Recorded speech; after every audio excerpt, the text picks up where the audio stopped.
Welcome to Daytime Ottawa here on Rogers TV. Really excited to talk to my next guest. We've been having a great conversation so far, and we're just going to let that conversation bleed right into the live show here. I'm joined by Dave Longbottom, owner of Flora Hall Brewing Company. Welcome. Great to have you here. Thank you, appreciate it. Dave, I mean, you're celebrating a big anniversary, but before we get to that, I want to go back. 5 years ago, you and I were just talking how you used to, running tech companies, and I know you traveled a lot, and one of your favorite things was to stop by those great pubs and sample beer and food. So that being your inspiration, but you still had to jump in and do it. I did. Tell me about the beginnings. The beginnings were very much a matter of just a lot of deep thought and a lot of gritting of teeth and holding a breath and what have you. That was without any knowledge of what was about to happen to us all. Right, yeah, so, no kidding. No, it was a really fun project that I launched after I'd retired, and the building that we're in actually was a big driver for getting that project off the ground, because I was looking around. I'm an Ottawa person, right? So aware of that building, but not I was aware of it more generally from just traveling up and down Bank Street going to Barrymore's back in the 80s. Yeah, so it was in the mind's eye. And when I decided to do something like Flora Hall, I started looking around, and there it was, sitting completely derelict, completely empty, but completely beautiful in its own right. It is beautiful. Tell our viewers a little bit about the history behind this building, because as I understand, it's built in the 1920s, right? It was built by an engineering company called Welsh and Johnson. Okay.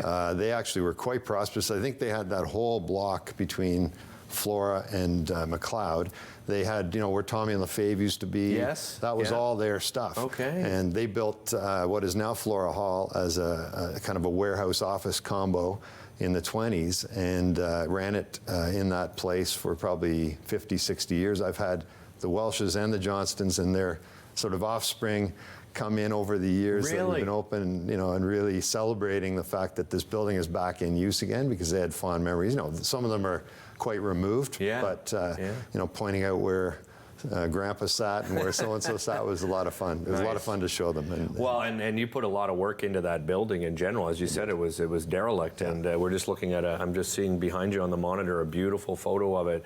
For people that have never been, just to go there, outside of the wonderful beers that you guys make and the great food, the building itself is, you've done a wonderful job, Dave. Thank you. I appreciate that. It was a lot of work, but it was a real labor of love, to put it back into circulation as a community hub full of people, fills me with joy even to this day, 5 years, 6 years after the start, because I started the project a year before we actually opened the business, naturally, because it took about a year to do the design and the redevelopment of that building. So year one, how many beers were you offering to clients? So when we opened, and I first of all, I searched high and low for my brewer. I brought him from Vancouver, wonderful fellow, and he's still there, Rod Hughes, fantastic brewer.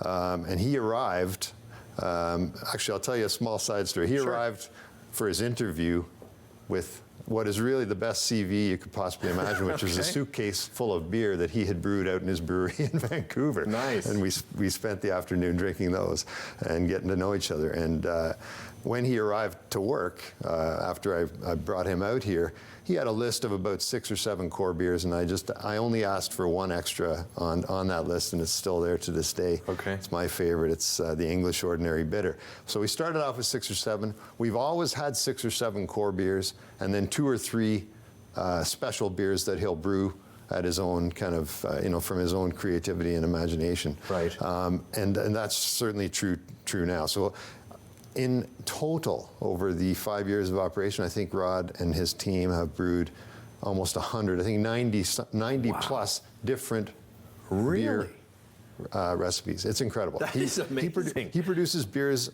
only once, and they're always amazing. And really? And then the plight of the front of house, the serving people, are having to deal with customers. When's he brewing this again? When's he brewing that again? And of course we don't know, because I don't tell Rod what to brew, and I don't tell the chef what to make, and I think they produce these things from the deep recesses of their mind, and that's what makes them great. Yeah, absolutely. Well, you have a big celebration coming up. Tell me what's involved with the celebration. 5-year anniversary. Yeah, 5-year anniversary. So 5 years, I think, quite independent of the type of 5 years that we've all experienced, is a great feeling. I mean, we intend to be there for the long haul. Like I hope that building is still a brewery when I'm dead and gone. Yeah. And it very well should be, because it's built to last, and I don't think anybody is ever going to stop loving locally produced delicious beer. Agreed. I just don't think that's going to happen.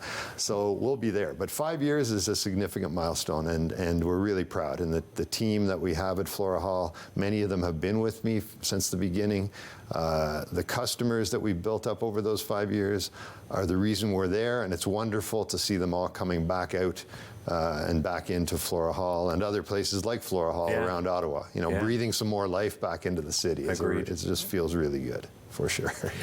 So as part of that celebration, you're releasing 5 new beers. You've got a beer tent set up. You've got some live music happening as well. Yeah, it's all happening this Saturday, and we have, as you say, a live band that we've had actually in all of our FloraFests. We've had 4. We had to skip one because of the pandemic, and then last year's was a bit of a pale comparison to the first 2.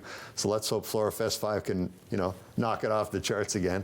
It's Funkatron 5000, aptly named. Awesome. They've always been called Funkatron 5000, but maybe next year I'll ask them to go to amp it up to 6. Yeah, I like it. Yeah. But they're awesome guys, and they'll be there playing 2 really long sets of music. They're so creative too. They can play music for a while, then they start just improvising, and next thing you know, it's 11 o'clock and we have to shut them down. But we do have 5 new beers. Rod and crew have been busy. A lot of these beers are collaborations. So one in particular, we're collaborating with another brewery in town that started 5 years ago as well. Our friends at Stray Dog, they just celebrated their 5-year anniversary with a party a couple of weeks ago. So we're the brewing teams collaborated on an anniversary beer with those folks. There's another great bar in town, Bar Lupulus. Started exactly the same time as we did, and we're doing a collaboration beer with them. They're very beer and wine focused as a business, so it's appropriate. And Charlotte as well? Charlotte is a wonderful business, and they started at the same time as we did. We work really closely with the Pure Kitchen people. They have our beer at many of their locations, and Charlotte often does as well, and that's a great relationship too. And I think all of those entrepreneurs need to feel pretty good about getting through the last period.